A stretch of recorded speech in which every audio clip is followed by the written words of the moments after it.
आज की इस वीडियो में हम बात करने वाले हैं पराग पारिक के फ्लेक्सी कैप फंड के बारे में। मैं आपको बताऊंगा कि ये फ्लेक्सी कैप फंड एक्चुअली में होते क्या है, किस तरह से ये काम करते हैं, रिटर्न कितने आपको जनरेट करके देते हैं, किन लोगों के लिए फंड है और लास्टली क्या इस गिरावट में आपको कंसिडर करना चाहिए इसमें इन्वेस्टिंग का या नहीं, और अगर हाँ तो कौन से वो सेक्शन ऑफ लोग हैं जिनको इन्वेस्टिंग का सोचना चाहिए। Okay, so just in case you are never consider subscribing to the channel. देखिए फ्लेक्सी कैप फंड, इसके नाम से ही समझ में आ रहा है कि ये बहुत ही ज्यादा फंड जो होते हैं फ्लेक्सिबल होते हैं, यानी कि ये एक माशूका के साथ नहीं टिकते, इनको बहुत सारी माशूकाएं चाहिए होती है। ये आपके लार्ज कैप में भी जाएंगे, ये आपके मिड कैप में भी जाएंगे, ये आपके स्मॉल कैप में भी जाएंगे, यहाँ तक कि इन्हें विदेशी फिरंग फंड्स भी पसंद आ जाते हैं, जैसे कि यूएस के स्टॉक मार्केट में भी ये आपका निवेश कर सकते हैं। तो it's totally depend on them. जो आपका फंड मैनेजर है वो लायबल नहीं है कि भाई मुझे इस पर्टिकुलर टाइप के स्टॉक्स में ही इन्वेस्टिंग करनी है। तो यहाँ पे ये फ्लेक्सिबिलिटी के कारण ही अच्छे रिटर्न जनरेट कर पाते हैं। क्यों? क्योंकि आपका जो पोर्टफोलियो है वो डाइवर्सिफाई हो जाता है अलग अलग जगह पे।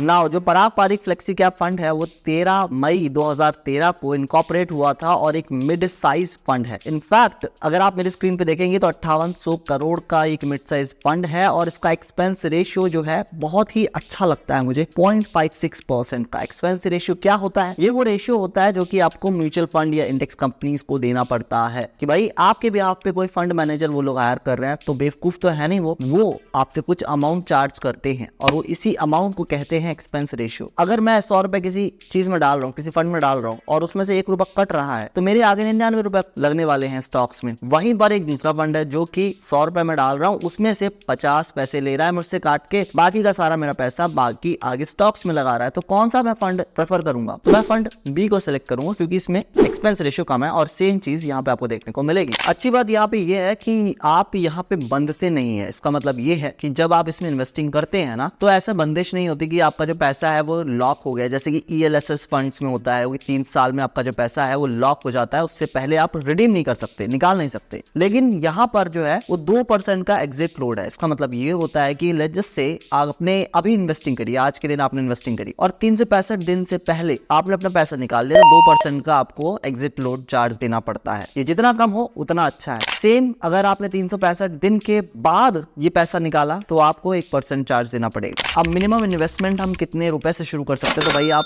1000 रुपए से इसकी SIP भी स्टार्ट कर सकते हैं, या फिर अगर आप लमसम भी डालना चाहे तो 1000 रुपए से आप इसमें इन्वेस्टिंग कर सकते हैं। अब बात करते हैं कि इसके रिटर्न्स कैसे हैं। आइए, तो जैसे कि आप मेरी स्क्रीन पे देख सकते हैं, ये जो ब्लू वाली लाइन है वो है हमारे पराग पारिक की फ्लेक्सी कैप फंड की, और ये जो गोल्डन वाली लाइन है ये है बेंचमार्क जो कि है हमारा निफ्टी 500 यानी 500 ऐसी बड़ी कंपनियां इंडिया की। तो अगर मैं पिछले 1 साल का डाटा उठा कर देख रहा हूं तो 40% का आपको रिटर्न मिल रहा है, और वहीं अगर हम इसके बेंचमार्क की बात करें तो 38% का आपको रिटर्न साफ साफ देखने को मिल रहा है। वहीं अगर 3 साल का आप डाटा उठा के देखेंगे तो एज यू कैन सी कि यहाँ पर आपको जो रिटर्न मिल रहा है वो 83% का मिल रहा है। वहीं कैटेगरी एवरेज की बात कर रहा हूं मैं तो 67% का मिल रहा है। It's a huge difference. 5 साल की अगर हम बात कर लेते हैं तो एज यू कैन सी जो इसका जो बेंचमार्क है वो काफी नीचे है as compare to this particular fund. यहाँ पर आप देखेंगे कि इसके बेंचमार्क ने 5 सालों में 120% का रिटर्न दिया है और इस फंड ने 187% का रिटर्न दिया है। अभी फंड जो रिटर्न दे रहा है वो अच्छे तो दे रहा है, लेकिन दे क्यों रहा है, किस बेसिस पे दे रहा है, कहाँ इन्वेस्टिंग कर रहा है, ये भी आपके लिए जानना बहुत ज्यादा जरूरी है। सबसे पहली चीज, ये जो आपका पैसा है 72.3% इंडियन इक्विटी में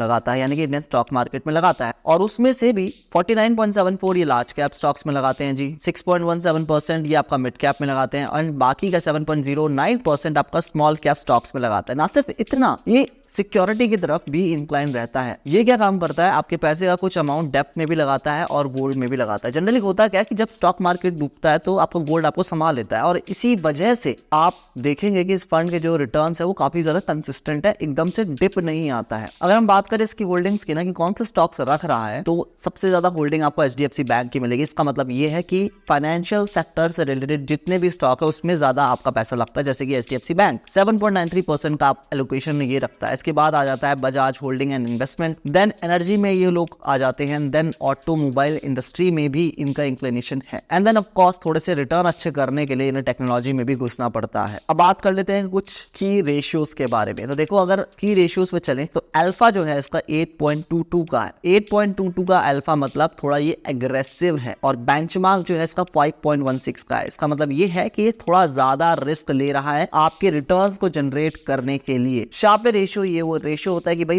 पर यूनिट ऑफ रिस्क पर कितना रिटर्न ये फंड जनरेट कर रहा है। तो इसका जो शार्पे रेशियो है वो थोड़ा कम है, 1.56 का है। वहीं पर इसके बेंचमार्क का जो शार्पे रेशियो है वो है 3.88 का। अब आता है बीटा। बीटा क्या होता है? बीटा ये वो मैट्रिक होता है जिससे इन्वेस्टर्स ये पता लगाते हैं कि फंड कितना ज्यादा एग्रेसिव है या स्टेबल है। जितना ज्यादा बीटा उतना ज्यादा फंड एग्रेसिव, जितना कम बीटा उतना ज्यादा फंड स्टेबल। यहाँ पर मेरे स्क्रीन पे आप देखेंगे तो 0.69 का इसका बीटा है, और बेंचमार्क का जो बीटा है 0.95 का है। इसका मतलब ये है कि ये थोड़ा ज्यादा स्टेबल है एज कम्पेयर टू इस बेंचमार्क, जो कि आप ऊपर चार्ट में देख भी सकते हैं। ना अब सवाल उठता है भाई कि क्या आपको इस करेक्शन में जो कि चल रहा है, आपको पता है कि इंडेक्स निफ्टी 50 नीचे गिरा हुआ है और 5 से 6% की गिरावट आपको देखने को मिली है, और आपको ये भी नहीं पता कि और गिरेगा या नहीं। तो इस गिरावट में हमें इस फंड में इन्वेस्टिंग करनी चाहिए या नहीं चाहिए? देखो यार, सबसे पहली बात, आपको इन्वेस्टिंग करनी क्यों है? क्या आपका पोर्टफोलियो जो है वो बड़ा बन चुका है? अगर हाँ तो आप अगर आपका छोटा पोर्टफोलियो है तो आप डाइवर्सिफिकेशन के लिए आप इन्वेस्टिंग स्टार्ट कर सकते हैं, क्योंकि अभी सारी की सारी कंपनीज के जो शेयर्स हैं वो नीचे पड़े हुए हैं। आप किसी भी कंपनी को उठा के देख सकते हैं। इनफैक्ट मेरा खुद का जो पोर्टफोलियो है वो पूरा लाल हो रखा है। सो हाँ, अगर आपने पोजीशंस नहीं बनाई है इस तरह के फंड्स में तो आप अपने पोजीशंस बना सकते हैं if you are a beginner, but अगर आपका बड़ा पोर्टफोलियो है तो आपको कोई जरूरत नहीं है। अब दूसरा सवाल ये उठता है कि कौन से वो लोग हैं जिनको कंसीडर करना चाहिए इस पर्टिकुलर फंड में। सिंपल सी बात है, वो लोग जो कि थोड़ा हाई रिस्क एपिटाइट रखते हैं। अगर आप रिस्क लेने की क्षमता रखते हैं और अगर आप उठे हैं और इसमें 5 से 6% में करेक्शन हो जाता है तब भी आपको कोई डर नहीं लगेगा, तब आप इसमें जा सकते हैं। सेकेंडली, आप अपने पोर्टफोलियो में थोड़ा सा डाइवर्सिफिकेशन भी चाहते हैं तब भी आप इसको कंसीडर कर सकते हैं, क्योंकि एक सब flexi cap fund. Flexi cap का मतलब मैंने ऑलरेडी समझा दिया है कि आपका जो एलोकेशन है वो अलग अलग जगह पे चला जाएगा। तो हाँ, आपको स्टेबिलिटी जरूर मिलेगी और आपको रिटर्न्स जो है वो भी अच्छे मिलेंगे। इसके साथ ही मैंने आपको इसका एक्सपेंस रेशियो भी बता दिया कि भाई एक्सपेंस रेशियो भी अच्छा है, और अगर आपका एग्जिट लोड की बात करें तो वो भी ठीक ठाक है, वो बहुत ज्यादा नहीं। अच्छा, अब यहाँ पे कई सारे लोग ये भी पूछते हैं कि भैया हमें टैक्स कैलकुलेशन के बारे में बता दीजिए कि हम शॉर्ट टर्म कैपिटल गेन्स पर कितना हमें टैक्स देना पड़ेगा या फिर लॉन्ग टर्म पे कितना देना पड़ेगा। मैं आपको समझा देता हूँ। देखो, सिंपल सी बात ये है कि अगर आपने आज इसमें इन्वेस्टिंग करी और आप 365 दिन से पहले अपने इन्वेस्टमेंट को निकाल लेते हैं तो जितना भी आपने रिटर्न कमाया उस पर आपको STCG यानी कि शॉर्ट टर्म कैपिटल गेन्स के तहत 15% टैक्स देना पड़ेगा। वहीं अगर हम लॉन्ग टर्म की बात करें तो 365 दिन से आपने ज्यादा इस पर्टिकुलर फंड को अपने पास रखा, जितना भी आपने इस पे गेन करा है उस पे आपको 10% के हिसाब से टैक्स देना पड़ेगा। ठीक है, तो यहाँ पर आपको समझ में आ गया होगा पूरी कहानी, जो कि सुनानी थी मुझे अपनी जुबानी यार। और अच्छा फंड है, अगर आप एलोकेशन करने की सोच रहे हैं, अगर आपने पोजीशंस बनाई नहीं है तो आप इसमें पोजीशंस डेफिनेटली बना सकते हैं, क्योंकि अभी जो है अच्छा टाइम चल रहा है, फेयर मार्केट में है। आप इस फेयर का फायदा उठाकर अपनी पोजीशंस बना सकते हैं इस तरह के फंड में। उम्मीद करता हूँ यार इस वीडियो से आपकी मदद हुई हो। अगर आपको कुछ भी समझ में नहीं आया आप कमेंट पे पूछ सकते हैं। अगर आप चैनल पहली बार आए, सब्सक्राइब किए बिना मत जाइएगा। मैं मिलता हूं आपको अगली वीडियो में, तब तक के लिए bye, take care and I will see the next video. Bye guys.